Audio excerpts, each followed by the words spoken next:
All right, we left off talking about automatic mixture controls. And the thing with an automatic mixture control is it's always going to use some sort of bellows system. What happens if the bellows gets a hole in it? We go up to altitude and the bellows gets a hole in it. What happens?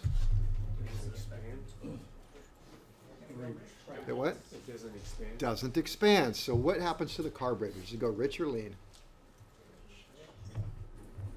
This is a real easy one. This is the easiest question ever. If the bellows breaks, it doesn't work. And if it doesn't work, what happens to the carburetor when it goes up in altitude? It doesn't lean. So I know there's some Q&As about bellows and automatic mixture controls either now or later on as we get into another carburetor. I think it's the easiest question because it's just, what happens to a carburetor if the bellows, blah, blah, blah. It's like, well, it's broken, so it doesn't work. So where does that leave you? Oh, so it's, okay. Idle cutoff. We've already talked a lot about idle cutoff. Let's see, off the Stromburg. There we go. Idle cutoff. It's a term that I guess can be misconstrued or used incorrectly. Technically, when a pilot says idle cutoff or somebody says idle cutoff, they mean to grab the mixture and pull it all the way back.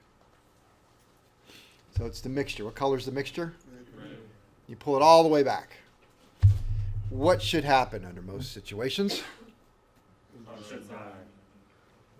But before it dies, okay. If you have a Stromburg and you pull it to idle cutoff, what happens? What does it do exactly? I mean, you pull it back and you look at the gauges. What does it do? Stays the same. No change. No change. Stays exactly the same. Why does it stay exactly the same?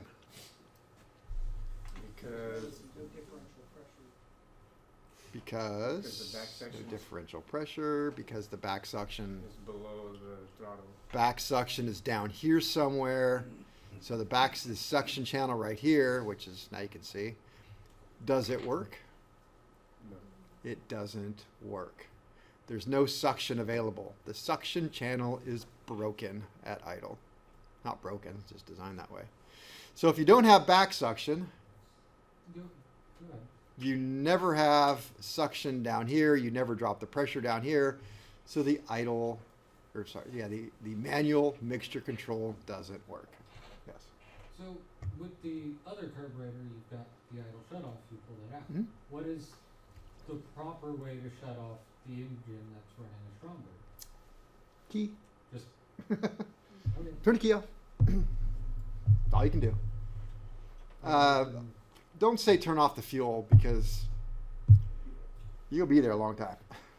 I don't know, probably 10 minutes. It's not a lot of fuel. Depends on where the fuel tank is. You know, like a Cub, it's in front of you, right behind the instrument panel. And so it only has a very short way to run. You know, it's a 140 or something. They're up in the wings. It's got to go down the wings, down the cabin, all the way forward, meet. So it'd be there a little while. So don't say shut off the fuel. I mean, you can if you want. I mean, it's your plane and your time. There's nothing wrong with it.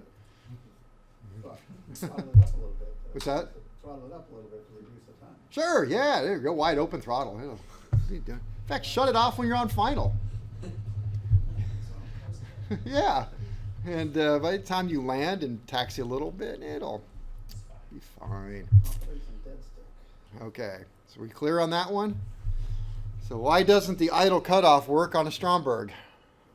Because there's no suction No suction in the back section under the venturi. at what speed? At Idle. There you go. So I suppose we could go to high RPM and then pull idle cutoff.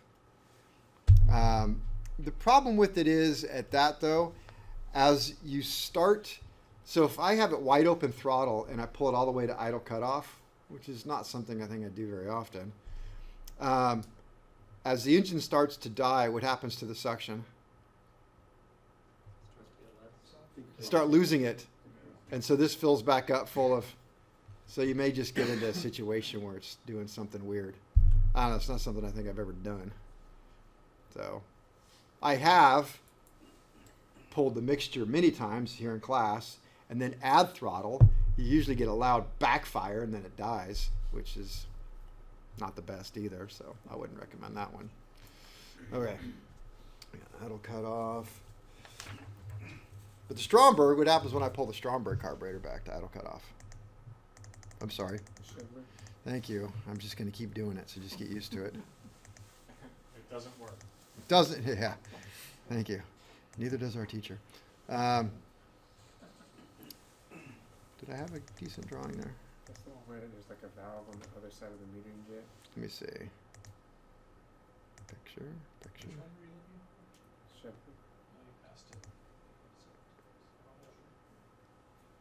Yeah, this is kind of what I'm looking for. So here's the mixture control. And a rod goes right down through there. And you shut off this rod, then no fuel in the float bowl gets through here. And if no fuel gets through here, then nothing comes out anywhere else. I think that's what we'll do. We'll go over the this one, MS. Schemberg. Yes, this we'll go over this Stromburg here. All right, Marvel Schebler.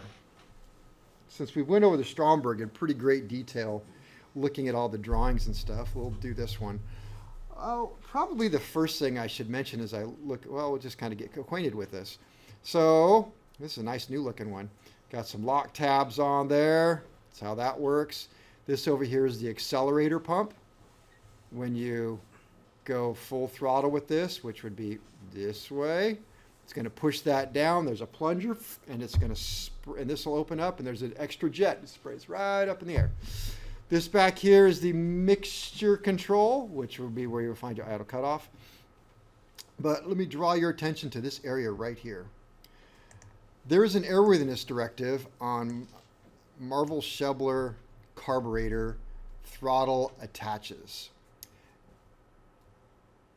The AD leaves a lot to be desired as to how they word it, and they never talk about this. This is the serrated style right here.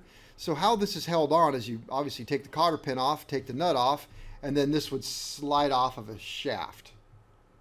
And you put it back on, and once this is on there and locked, those serrations lock it together so that the two are pretty well married. Well, back in the day, they looked more like this. And this is just pressed on. You put it on and you tighten that screw, and that screw clamps it on. So if this screw gets loose, the throttle arm can move freely while the butterfly does not move, because these two pieces are independent of each other.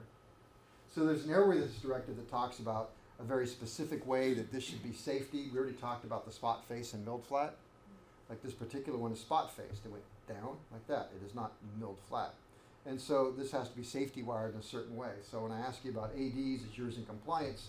It might get confusing if you look at this picture right here and go, yeah, I don't know, man. The AD doesn't talk about that. How do I deal with this? It just leaves you hanging to dry.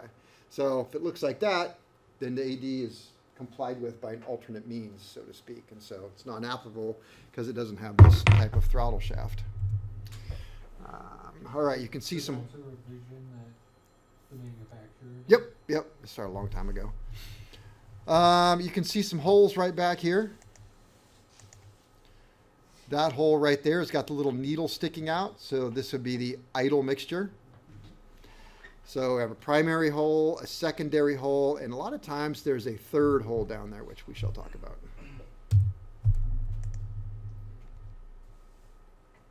All right, we already talked about the, what is this showing me? I don't know.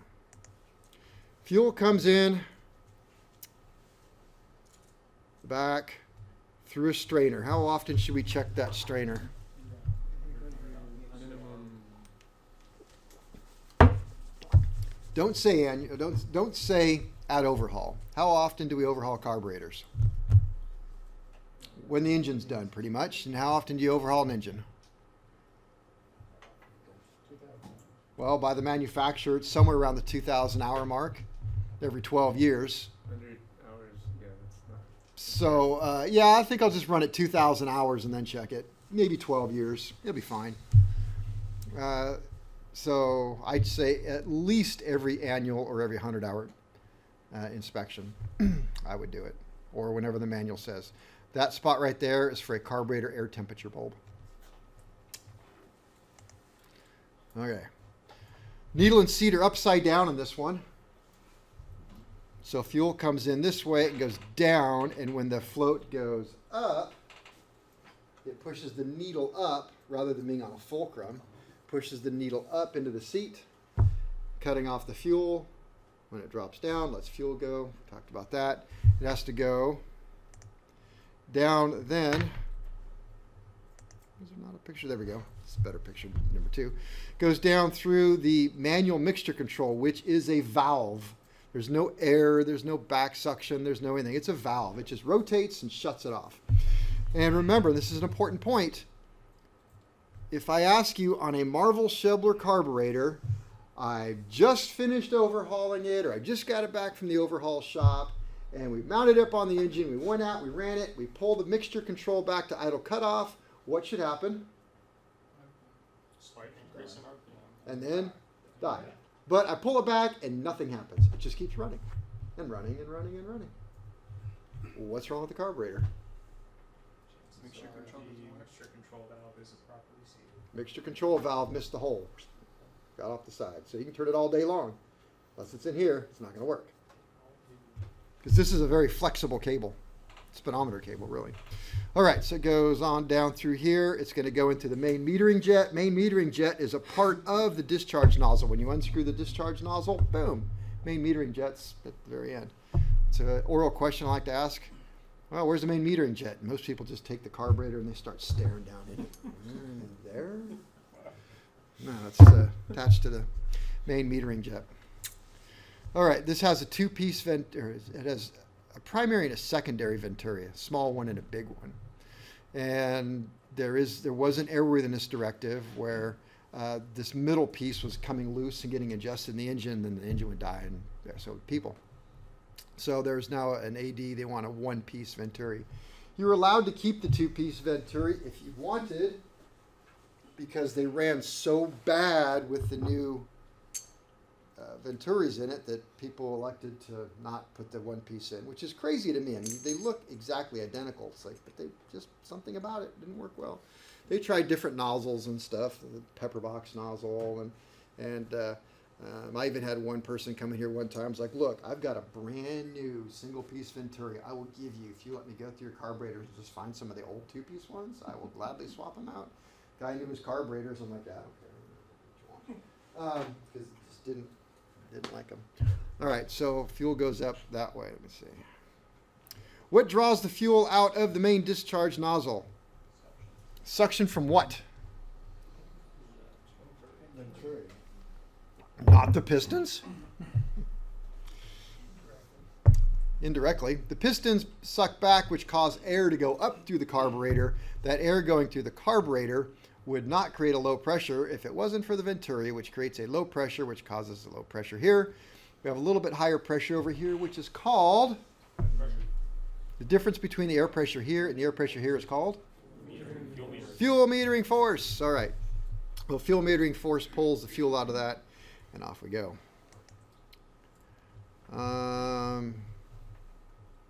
This is the MA4-5, but it still works. I can tell because it's got the big air bleed up here.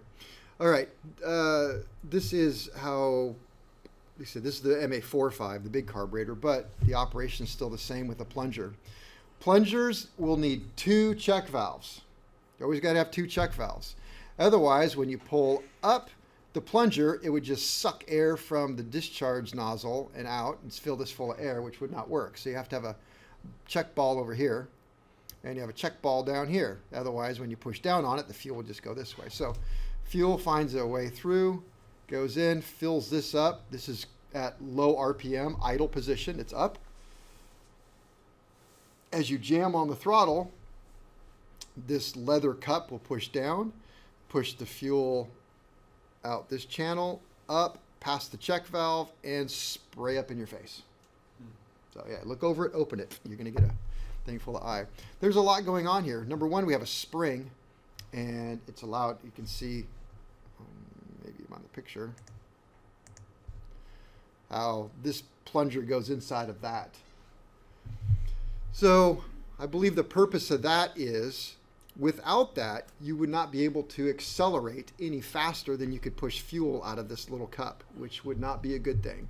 So this allows you to pretty much jam the throttle suddenly. The spring is going to compress, allowing the throttle to open up, and then the spring will press the fuel out. It's best if you do a nice, easy acceleration, but should you jam it on, you got to have some way to relieve the hydraulic lock that just happened. So it doesn't matter if it's MA3 or MA4, MA4.5. This looks nearly identical, except this right here is the check valve. That's one of them. The other one's internal, so you got check valve there. All that big old brass thing, just a check valve. All right, accelerator pump. All right, like I said again, this is the MA4.5, the big one. But we're going to cover this one. I do have these in 11 by 17s, so there's plenty of them for everybody to look at. It's a little bit harder to look at than the Stromburg one, but maybe we can do this. Yes? Does the pump only work when you do that instant acceleration, or is it working? Yeah, whenever you go forward, no matter how slow you go, it's going to push some fuel out. It'll dribble out a little bit. Yeah. If there isn't an accelerator pump on the carburetor, is there an alternate method of doing that? Accelerating? Acceleration well. Oh, the acceleration well. So you're either going to have, I can run a good slide for that. So when we are in idle, we're going to have fuel right here in this green area, idle right there, which means that since the fuel level is here, I can't draw with it in expanded version. This is all going to be fuel all the way down here, just sitting there. And so is a little bit in the air bleed line. So the whole air bleed system for the main and the whole discharge nozzle, where it's normally emulsified and some air, it's full of fuel. So you have extra fuel there. Not a lot, but you have some there.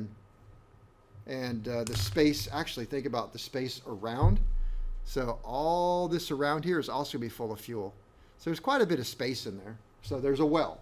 So you have an acceleration well. So if you don't have an accelerator, you got an acceleration well. All right, so in idle, well, fuel comes in the strainer, which we clean out every 100 hours or annual. So that's me. I don't know, if you find a book, so something different.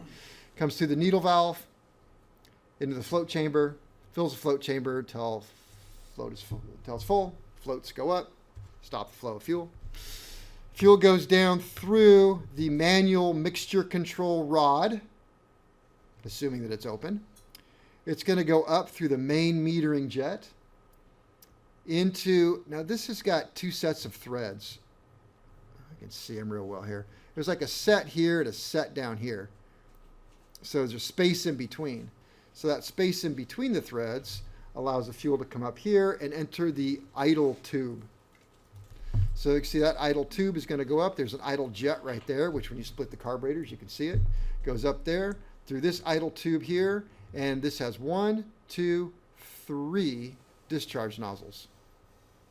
1, 2, 3 discharge nozzles. You guys doing okay? Yes. Okay, so I'm not writing a lot, so I'm hoping this is helpful to you. And this is on the big boy?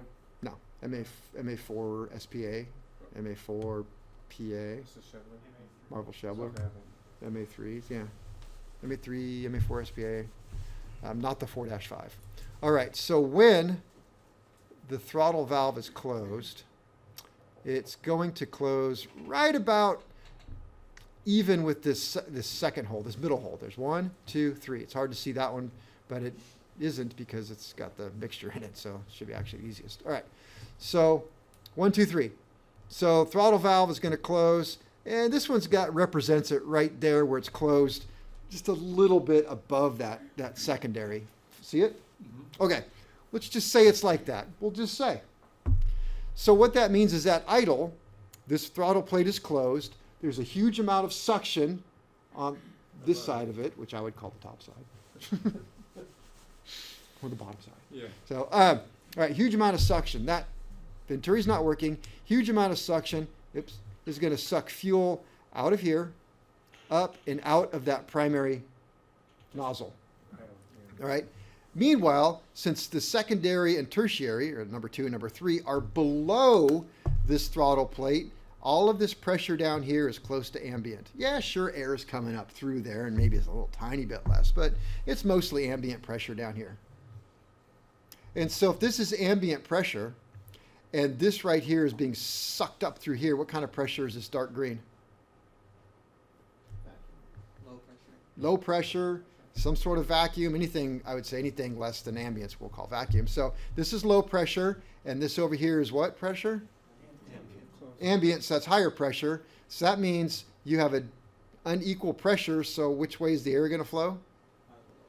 It's going to suck air up into here. And this is going to suck air up into there. So that makes it, and you have 2 air bleeds and 1 discharge nozzle. We also have another air bleed over here. And this didn't get colored in, but air is going to enter the carburetor from behind the venturi, come down through here. There's a channel right here that goes into here, and that's where fuel and air emulsified right there. You see it okay? Because it's not colored in well. Yeah, in between the two. Right Is that there. that arrow where it's pointing? Yes, it's pre-metering jet. Because the metering jet's right here. Idle metering jet's there. So air comes in here. It's emulsified right there. So coming up here, we have emulsified fuel and air. Emulsified fuel and air. Now we have more emulsified fuel and air. We add air to it right here. So we have 1, 2, 3 air bleeds going on. So now we open the throttle just a little bit more, and it's going to roll down. So now 1 and 2 are exposed, and 3 is below the throttle plate. Now we've got air at 3 and fuel coming out of 1 and 2. So we just doubled the amount of jets in idle. And then we go a little bit more. Guess what the third one does? It becomes suction, and now have 3 jets coming out. And the idle air is down here. And then we open it up a little bit more. And now this one starts working.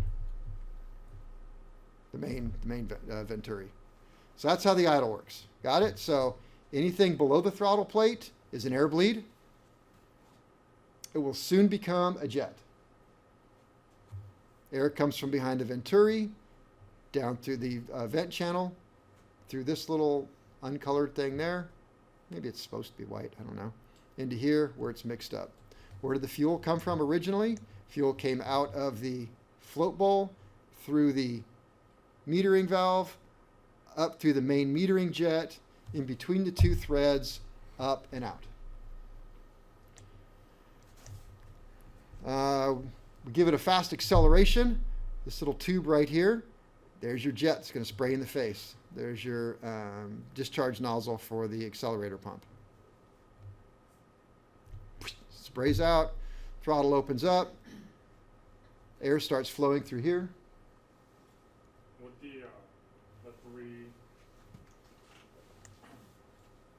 the 3 jets on the sides, Here. is that just to help with transitioning? You got it. from- Yeah, transition. Okay. Because 1 is not enough. Yeah. It is at idle.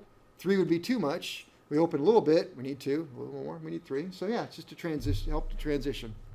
Yeah. Yesterday you mentioned that when Doubt you it. move the throttle valve, essentially you're going to line it up next to one of the holes and you're going to create a venturi. Not here. Not on this Not here. system. Okay, I see. Well, I'll tell you a secret that I've noticed. If you have a accelerator pump, you don't seem to have that third hole. That economizer system. That's something I've noticed. Maybe I'm wrong on that. Prove me wrong, please. But all of the carburetors with the accelerator pump do not have a back suction channel installed in them. Some parts are there, but not enough to make it all work. Everything in the bowl looks the same, but everything in the throttle body, the top end looks a little different. The holes are just different. So, all right. What type of acceleration system does this one have? See the big tube? Yeah. You got an extra tube that sprays fuel. What kind would you have? A pump. Yep, you got a discharge tube, you got a pump. Got it. If you have nothing, then it's just by default well, because by default this fills full of extra fuel. All right, so again, the main discharge screen, needle, float bowl, past the manual mixture control, through the main metering jet, into here where air comes from behind the venturi, into the air channel, over, emulsifies right there, and out. And there's holes all up and down in here for emulsification. And I think that's it. Yes. Is there any rationale why the air bleed is after the metering jet on the main and before the metering jet on the idle circuit? If there is, I have no knowledge of why. Just seems kind of odd. Yeah, it was an interesting. You pointed that out. It's something I had not even really thought much about. Like, there it is. All right, I'm idling this one, and I pull this shaft to all the way out to idle cutoff. What happens? Slight rise and it dies. What if it doesn't give you a rise and then dies? Just dies. It's lean, so we move this screw in or out. Out is correct.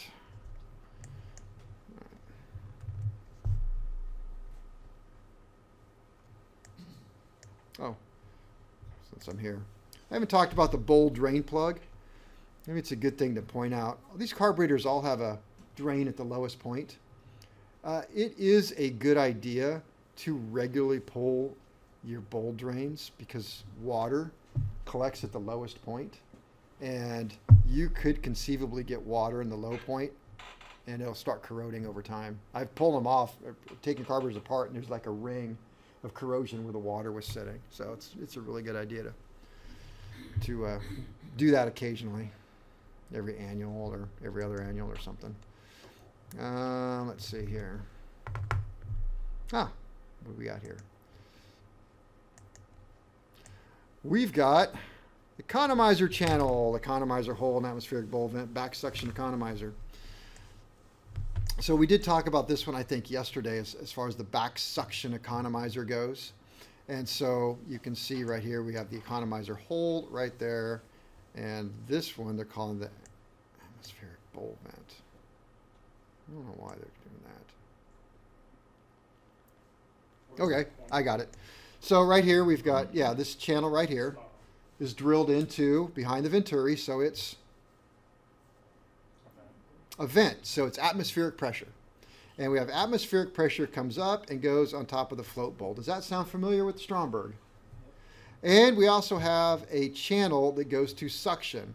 Although this particular one, rather than manually controlling those discs for a back suction mixture control, this one just happens kind of automatically. So remember that this is in the closed position. So while it's closed, is there any suction down here? No. So this suction would be off. Okay. As I open the throttle, let me see. Idle would be this way, that way. So this is going to come down. Okay. So as this comes down, I don't know. I'm just going to tell you. I've heard people say, think about the fact that when this throttle plate is aimed at that, it creates, you have a hole and something right there. What do you have between that plate and that hole? A Venturi effect.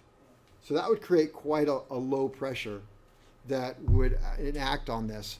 The problem with that is it's happening at kind of a low RPM. So it's not that mid-range that we're really looking for if you kind of look at it. It's, I think, a little higher than what you might think, but, just food for thought. But as we continue to open it, it's not like we're going to lose the Venturi effect, but let's talk about what's happening on top up here, on top of the throttle plate. So it's a whole lot of suction at idle. It's a whole lot of suction, We got it kind of part way open. It, 65%, 50% power. It's reasonably closed. We have some suction going on in here. It's a low manifold, I will tell you that. It's a low manifold pressure, meaning there is suction. It's below atmospheric. By the time we get wide open, if the atmospheric pressure is at 30 inches, what is my manifold pressure up here somewhere? 29. You're going to lose about 1 inch. So you have very little suction right here. So if you have very little suction and you have a nice vent open here, then the pressure here would be about as high as it can get, right? About atmosphere. But as we start to close it and we go from 30 to 29, 28, 27 inches, we start to see a little more vacuum here. So, put a little bit of vacuum on here, leans that a little. So we're trying to look for this automatically leans the carburetor in that kind of cruise range is what we're looking for it to do. Everybody follow that one? Okay, and again, the thing I've noticed is this system you'll find on the they give me a number here, MA4 SPA, on the non-pump accelerated ones. Now, I'm not saying that's the law, it's just what I've noticed in working on these. I could be wrong on some of them. All right. Yeah, all there is to that. It's so simple, isn't it? Oh, that's the MA45. All right, I'm not gonna. That's my carburetor monkey. All right, that's like a 40-minute video. Sure. Yeah, test tomorrow. I don't care. Doesn't matter to me. What's that? Does it have all the test questions on it? In the video? Okay. I wanted to cover that. What am I missing here now? Okay. Automatic mixture. Oh, I have some carburetor disadvantages.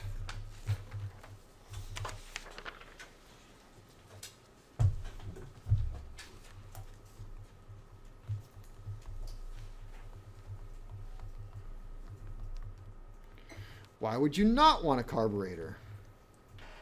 Give me some reasons. What do you got? You guys are full of stuff. Huh? Subject to freezing. That's a great one. If I got A, B, and C, I have forms ice.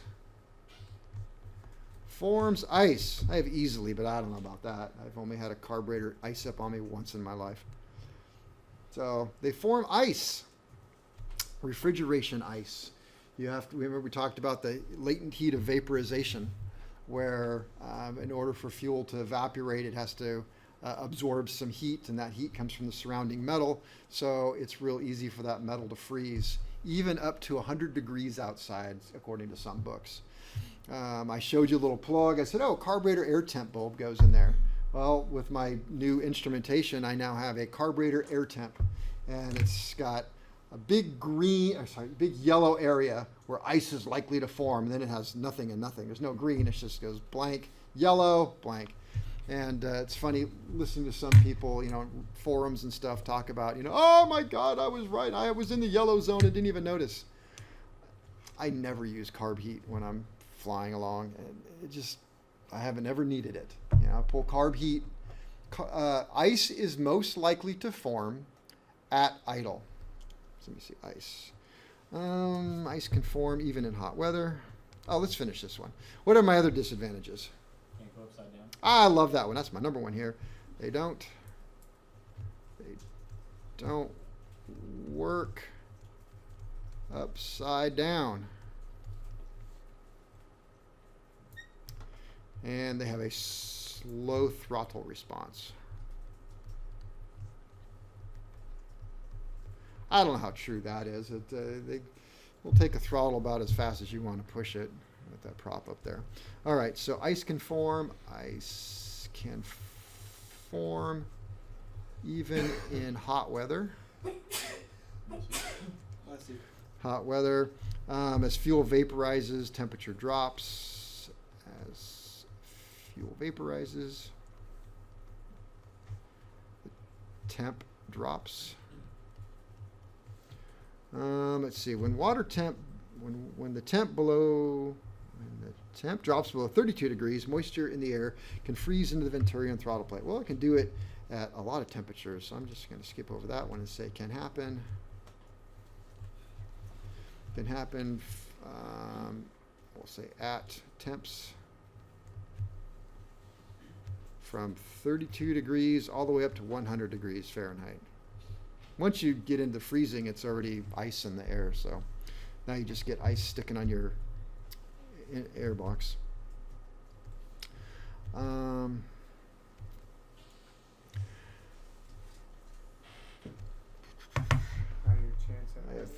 have way too much here about ice. I gotta kind of consolidate. All right. So we can get kind of two types of ice.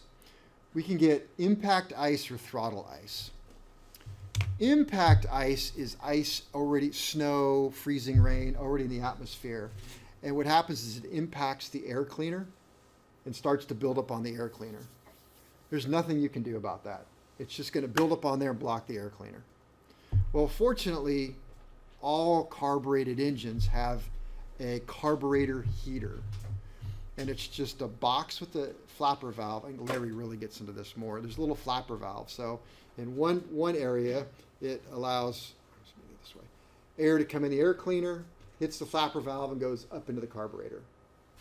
And then on the back side of it, we're taking air that is being forced in through around the muffler, through a hose, and in the back here, and then it goes out and goes overboard because we're not using it. But when we put the flapper this way, that hot air comes in through the muffler, around the muffler. It's fresh air, but hot, super hot, up and in the carburetor, and it gets the carburetor hot and starts melting the ice. So let's think about what happens when we're doing a run-up on an aircraft on the ground. I've brought it up to 1700 where I've checked the mags, and I reach over and I pull the carburetor heat back. I've turned on the carburetor heat. What did I just introduce into the carburetor now? Less dense air. Heat, less dense air. So the carburetor, does it notice that? No. Does the engine notice that? Yes. And what does that engine do?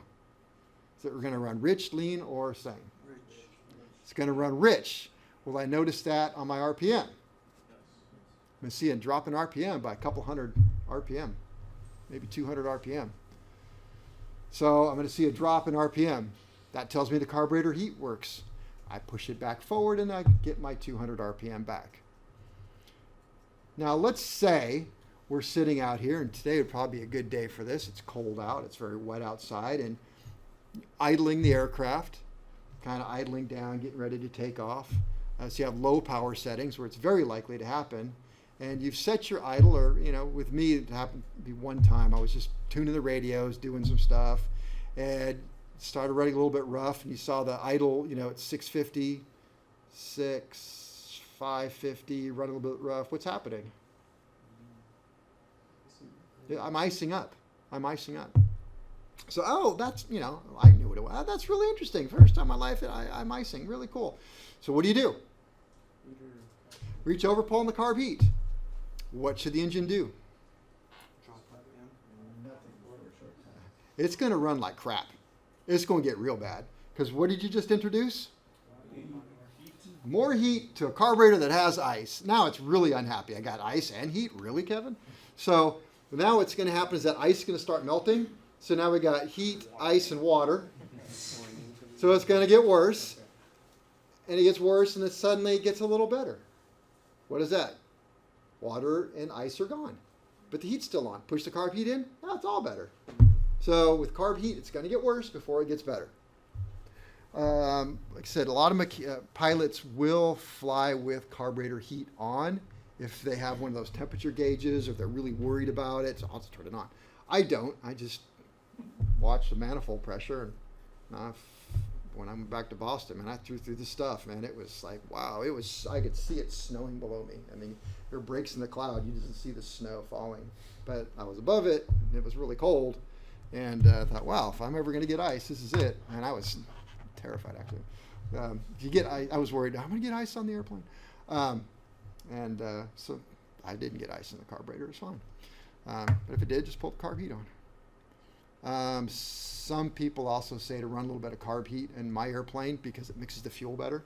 I choose not to, thank you, but no. All right, so ice can form all the way up to 100 degrees. That's a Q&A question somewhere. Maybe the pilot side. You just got to remember, when you pull carb heat on with ice, it's going to get worse before it gets better. If you have that ice that's hitting the air cleaner and blocks the air cleaner, there's no way to melt that ice. It's there now. So now what are you going to do? That freezes over and you're not getting air through the air cleaner. What happens to the engine? It dies. So how are you going to fix that? Well, we all carry little scrapers. You got to reach out around and scrape, right? Yeah. Turn on the carb heat. It will do nothing for that ice up there, but it's another route of air to get through. All right. Aircraft that don't have carburetor heat, like fuel-injected engines, they don't have carburetor heat, but they all have a door that is held on by a magnet, and if it gets enough suction, if If it gets blocked. if you start blocking the air cleaner, it causes a bunch of suction in the intake, and it just sucks the door open. And now it's open. Now you get warm air from around the engine starts flowing in there. Warm air is better than no air, right? Well, yeah, and it's unfiltered, but there's not a lot of dirt way up high, apparently. So, okay. Unless you're on the ground with a dirty air filter. Yes, that is bad. All right. Shut down. Carburetor heat. All right. I didn't write a lot of notes here because.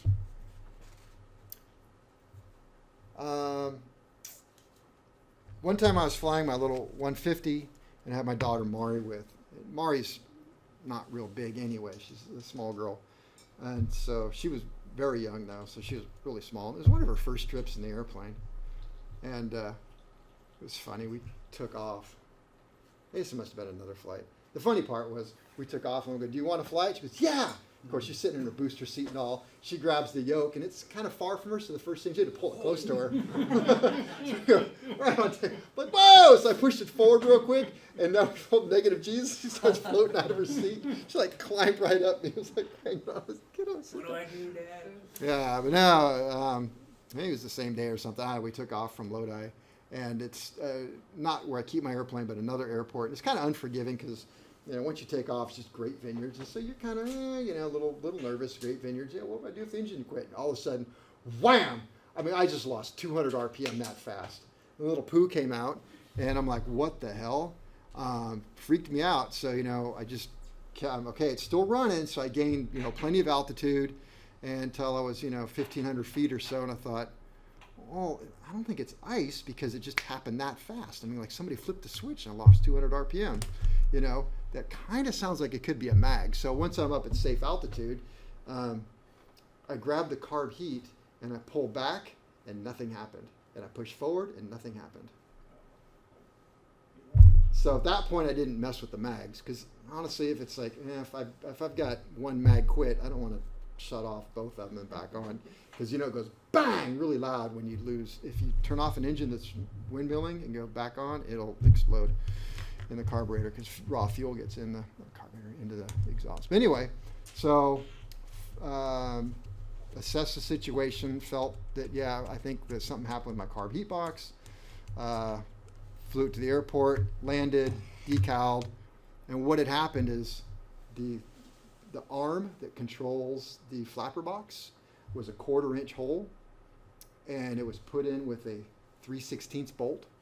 So that bolt just constantly rattled around in there and just rattled a hole right through the backside.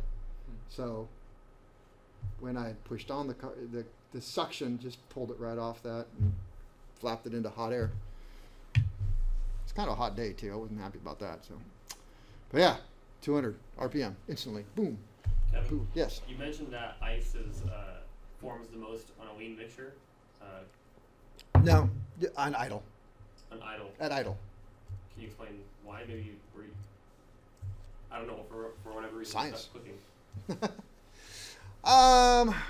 Why does it form most at idle? Well, you've got a large vacuum happening. You don't have much air flowing through. I don't know. Help me out, guys. Why does it form at idle more than anything else? I would think with a stronger airflow, you might get the beginnings of formation, but it would go ahead and draw it into the intake. I like that one. So it's just sitting there and building. I see. It happens most. So let's add one more thing to it. When is the aircraft in idle? Most of the time. On the ground. Okay, on the ground. Approach to land. Approach to land. So the engine is cool, for number one. So you have a very cool engine on both scenarios. Pulling way more heat Yeah. as well. My initial training was in a Piper Tomahawk, and their procedure was momentary carburetor ice and then back off Huh. on approach. And of course, when you're in my Grumman, it's on. Yeah. And leave it on. So I never quite understood why you put it on for 2-3 seconds and then back off. I once worked on a Luscombe. Now I'm getting way off topic. I'm sorry. I'll make it short then. I won't tell you why I was working on it. Working on a Luscombe, I had to do a whole bunch of landing gear repairs. And once the landing gear was finished, it went back home to Livermore. And for some reason, I had to go up there and do a test flight with the pilot. And I was either a very low time pilot. I guess I was a low time pilot at that point. So anyway, we go flying at Livermore, and it was one of those days where it was overcast. I mean, it was marginal VFR with an overcast, so a lot of moisture in the air. And I remember we took off, everything worked fine. I, explained what was going on. Okay, everything was cool. We come into land. Pilot pulled back on the throttle and started the descent. And I look over, and the carb heat is not on, and the cowling frosted over. I'm like, oh my gosh. I go, are you going to turn on the carb heat? Yeah, my instructor said not to. I'm like, well, you know what? Today I'd like to live. So I mean, you're pilot. I would never touch somebody's controls unless my life was in immediate danger. I'm like, yeah, you're pilot in command, but can we just turn it off for me, please? And then you can go back and do whatever you want to. But I need it on. So, scared me. But I'll admit that I don't always use it in my 182. I usually do, but sometimes I don't. It's like hot out. Okay. Break time? Break. Is it? Yeah, close enough.